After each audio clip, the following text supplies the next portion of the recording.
On debate, Senator Black, Ontario. Thank you, Madam Speaker. Honourable colleagues, I rise today to speak to Bill C-12, an act respecting transparency and accountability in Canada's efforts to achieve net zero greenhouse gas emissions by the year 2050. As you know, I am and always will be an advocate. I have worked in agriculture for most of my life. It's what I know best, and it will remain my primary focus as long as I serve Canadians here in the Senate chamber.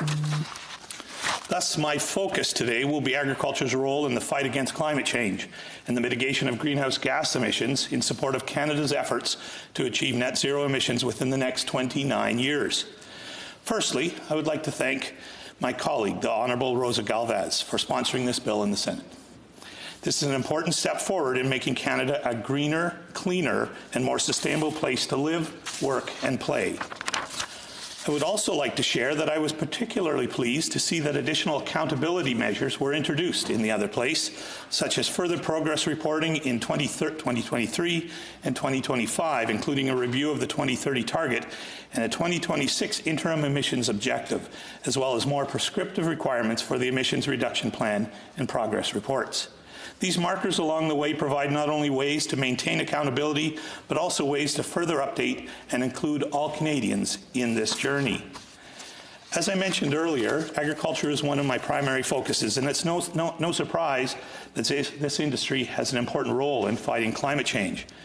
According to the Organization for Economic Cooperation and Development, in 2016, agriculture contributed about 17% of greenhouse gas emissions globally, and that figure does not include an additional 7 to 14% caused by changes to land use.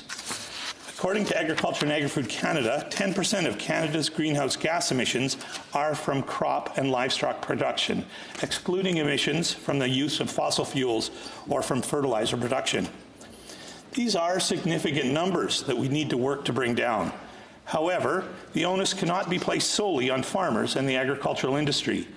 They work hard to provide us with food, and most of them are good stewards of the land. And as stewards of the land, farmers are heavily invested in the fight against climate change and mitigating its impacts.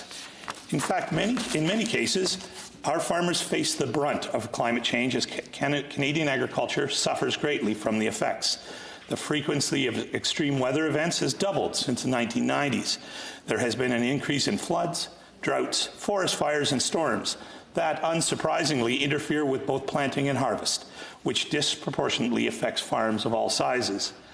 While we must recognize that agriculture is only a small part of the problem when it comes to climate change, the agriculture sector has demonstrated continuous improvement over the many years, while emissions from other sectors have risen over time. Agriculture also has an amazing potential to be an important part of the solution. In fact, many farmers have already taken steps over the years to make their land a zero-till operation.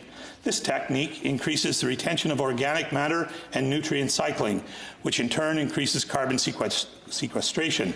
Many have also included perennial forage and cover crops in their cropping rotations. There is more carbon in soils under perennial forage than annual crops, due in part to the farmer's ability to better transfer carbon to the soil. In fact, the Canadian Federation of Agriculture shared that farmers have kept their emissions steady for 20 years while almost doubling production, resulting in a decrease in greenhouse gas emission intensity by half. Agriculture and Agri-Food Canada also recognizes that agriculture helps slow climate change by storing carbon in agricultural lands.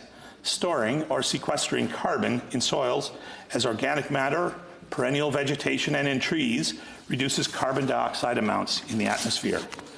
We've also seen more technological advancements and innovation, including precision agriculture, the use of artificial intelligence, and drones that aim to decrease negative environmental impacts while also increasing profitability. We can also explore the possibility of scaling up technologies that we already know yield positive environmental outcomes. There are many other innovative methods farmers employ in order to protect the environment without sacrificing profitability. An example of this is reintegrating livestock and crops on the farm and managing grazing, which can increase livestock's nutrient consumption as well as increase the soil organic matter. Additionally, vertical farming and urban farming have gained popularity in recent years. These innovative ways of farming allow us to grow crops in urban areas without taking up much space. We're also seeing the use of hydroponics, meaning growing crops directly in nutrient-enriched water rather than soil. The challenge for the agriculture and agri-food sector will be to mitigate greenhouse gases while adapting to the impacts of climate change without jeopardizing food security. And to do so, Canadian agricultural producers and food processors will need the government's support in transitioning their operations to be more sustainable, and they will also require the government's support while they seek to change decades-long practices and procedures.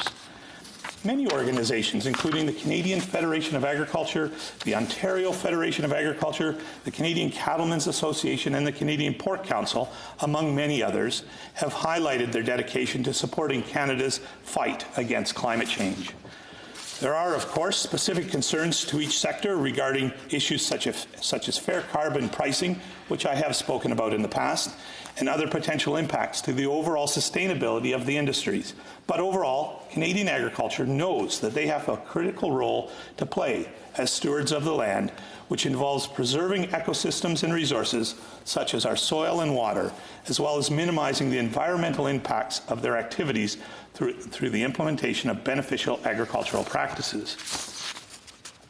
This time, I would like to pivot to the role of soil health in the environment and how it can and does affect climate change. I have risen on a number of occasions in this chamber and in the Agriculture and Forestry Committee to speak about the importance of soil health. As you may know, I have proposed a standing committee to the Standing Committee on Agriculture and Forestry that they undertake a new study on soil health in Canada. In relation to Bill C-12, soils across Canada play a critical role in carbon storage and can help deliver on the net zero greenhouse gas emissions target by 2050. As one of Canada's most precious natural resources, soil conservation is a top-of-mind matter for agriculture and the agri-food sectors. In fact, I believe it's a cross-sector, cross-Canada concern.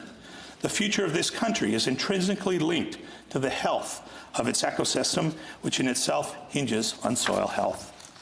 Since becoming a senator in 2018, I've consistently been meeting with soil health stakeholders, including farmers, scientists, and other agribusiness owners, as well as experts like the godfather of soil health, Don Lobb, and his academic son, Dr. David Lobb. In fact, it was Don Lobb who gave me a nudge to look into Senator Herbert Sparrow's 1984 report on soil health. It has been 37 years since the Senate last completed a study on soil health. What you may not know is that the 1984 study entitled Soil at Risk, done by the Senate Agriculture Committee, is the most requested Senate report on Parliament Hill ever. However, in the decades that have passed since that report came out, the Canadian landscape has changed significantly, and it's high time that this report be updated. At this time, I'm pleased to share that my office has heard from over 185 supporters of a proposed study. We have received support from academics, government officials, as well as both national and provincial organizations from across the country. I am hopeful that the study I propose to AGFO, if undertaken, will connect with Canadians by introducing soil health through the lens of food security, environmental conservation, the link between air and water quality and soil health, and the role of soil in carbon markets and climate change, as healthy soils will help support Canada's net zero targets. I think we can all agree that ensuring the health and conservation of Canadian soils is a shared responsibility and will require collective leadership and sustained commitment and action by those directly responsible for managing soil across the country. Healthy soil is arguably one of the most critical resources for the health of our natural and ecosystems so that they can sustain food production as well as the provision of ecosystem services. Knowing how to manage soils and understanding how soils function is key to their productivity and long-term sustainability and will have serious effects on how we manage climate change into the future. In March 2019, a report by the Canadian Agri-Food Policy Institute entitled Clean Growth in Agriculture highlighted that, and I quote, Canadian agriculture has steadily reduced its greenhouse gas emissions intensity as a result of the dramatic disruptive technological changes. The efforts by government, industry, and academia continue to enable the industry not only to reduce its emissions, but to become a net sink and provide solutions for the rest of the economy." End quote. Colleagues, soil health and climate change are intrinsically linked. On the one hand, soils are the second largest carbon sink after our oceans, storing 3 times more carbon than is found in the atmosphere.